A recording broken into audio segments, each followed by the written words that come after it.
Assalamualaikum warahmatullahi wabarakatuh.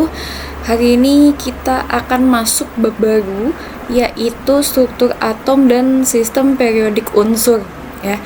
Nih di dalam bab ini, bab kedua ini materinya ada teori atom dan perkembangan model atom, lalu struktur atom, lalu kemudian ada tanda atom, konfigurasi elektron berdasarkan kulit atom atau model atom Niels Bohr, dan teori atom mekanika kuantum. Terakhir kita akan mempelajari tentang sistem periodik unsur ya.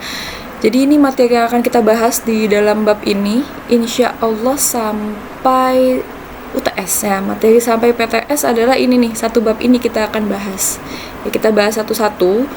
Nah, di video ini saya akan menjelaskan tentang teori atom dan perkembangan model atom dan juga struktur atom ya.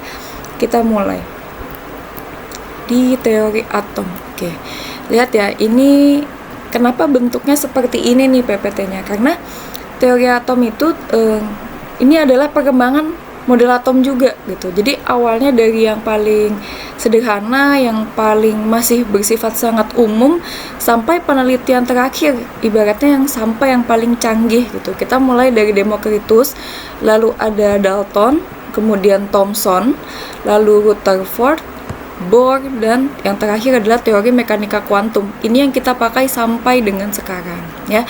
Jadi pertama ada yang paling sederhana nih, ada Democritus. Kita lihat apa sih sebenarnya yang diomongin sama Democritus.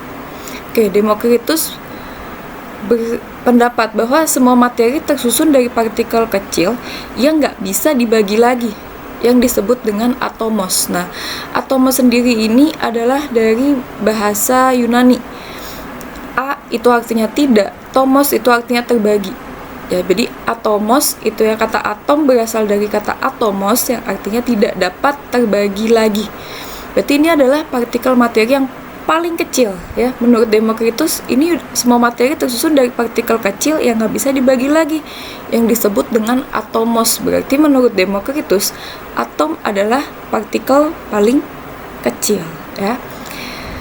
Selanjutnya ada teori atomnya Dalton. Nah, ini nih. Menurut Dalton ya, dari teori atom Dalton yang perlu kalian garis bawahi atau yang menjadi highlight adalah bola pejal. Ya, sedangkan Dalton berpendapat nih, unsur terdiri dari partikel kecil dan tidak dapat dibagi lagi, yang disebut dengan atom. Masih mirip ya tadi sama pendapat Democritus. Lalu dikembangkan sama Dalton. Ada atom tidak dapat diciptakan dan dimusnahkan. Sama kayak apa yuk? Sama seperti energi ya, menurut Dalton seperti itu. Atom tuh nggak bisa diciptain dan nggak bisa dimusnahin juga. Lalu atom dari unsur ya, atom-atom dari suatu unsur adalah identik. Berarti misalnya unsurnya oksigen, atomnya semuanya bentuknya seperti itu, identik, sama. Lalu senyawa yang terbentuk dari penggabungan atom dari dua jenis unsur atau lebih dengan perbandingan tertentu. Berarti kemarin ya kita sudah bahas apa itu unsur, senyawa, dan campuran. Ya, senyawa adalah gabungan dari beberapa unsur gitu. Nah, senyawa terbentuk dari penggabungan atom dari dua jenis unsur atau lebih dengan perbandingan tertentu. Nah, menurut atom nih, model atom Dalton, nanti kalau ditanya menurut Dalton atom berbentuk seperti, menurut Dalton atom itu berbentuk seperti bola pejal. Kalau kalian bingung ya, bola pejal itu seperti bola bekel.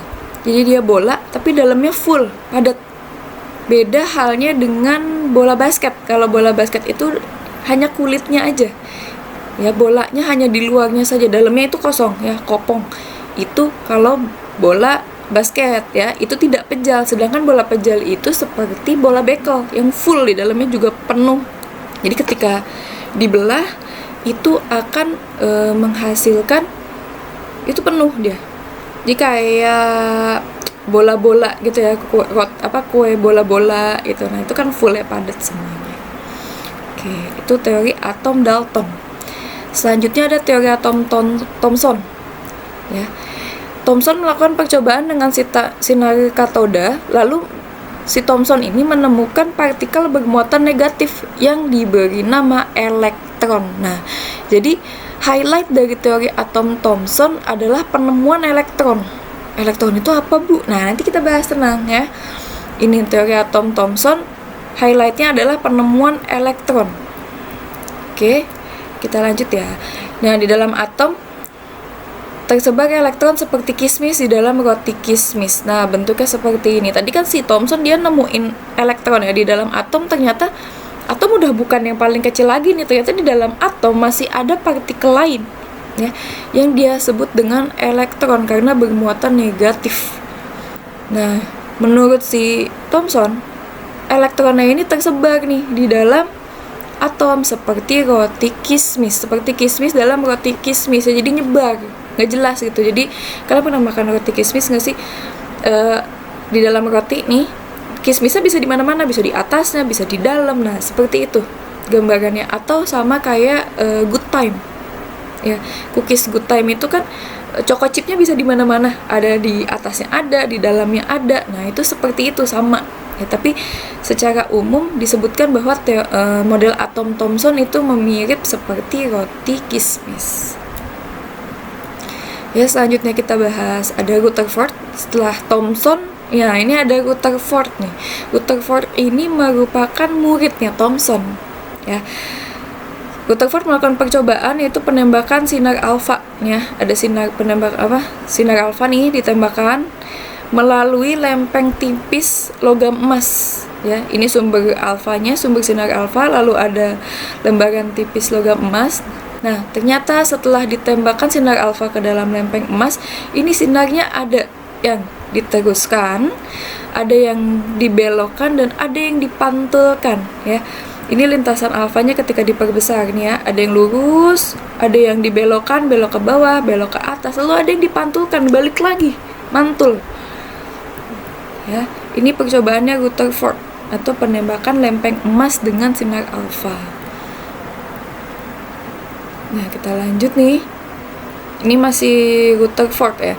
Atom tersusun dari inti atom, yaitu proton dan neutron bermuatan positif, dan proton bermuatan negatif yang mengelilingi inti. Nah, ini sudah lebih canggih lagi. Tadi ketika Thomson bahasnya hanya penemuan elektron, yang elektron ya udah nyebar aja tuh elektron di dalam atom.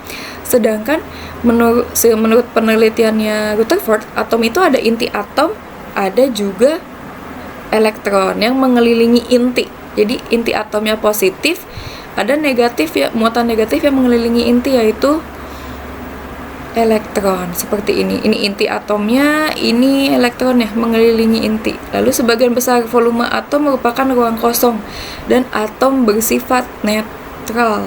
Nah, baru lagi kan ini di sini ternyata ditemukan kalau ada inti atom yang isinya proton dan neutron serta atom bersifat netral. Ya. Lalu ada atom Bohr. Nah, ini pada atom Bohr adalah elektron mengelilingi inti atom pada lintasan tertentu yang stasioner yang disebut dengan kulit elektron. Ya, ini ada inti, lalu kulit pertama, kulit kedua, lalu kulit ketiga. Dan elektron dapat berpindah lintasan apabila menyerap atau memancarkan energi. Ya. Nanti kita akan bahas lebih lanjut di kulit pertama N1, kulit kedua N2, kulit ketiga N3. Ya. Lanjut kita ke struktur atom ya. Tadi berdasarkan penelitian yang sudah ada, elektron dan inti atom. Jadi dalam atom itu ada elektron dan inti atom. Inti atom isinya apa? Isinya adalah proton dan neutron. Ya. Neutron tadi netral ya. Nih. Jadi ini partikel penyusun atom, ada elektron, muatannya negatif, penemunya adalah J.J. Thomson. Masanya 9,11 kali 10 pangkat min 28, lalu proton positif, penemunya Goldstein. Masanya adalah 1,67 kali 10 pangkat min 24, dan neutron netral. Penemunya adalah James Chadwick dengan massa sama dengan proton. Oke, sampai sini dulu pertemuan kali ini ya. Nanti kita lanjutkan di video-video selanjutnya. Silakan dicatat yang perlu didiskusikan, silakan diskusikan di Google Classroom. Assalamualaikum warahmatullahi wabarakatuh.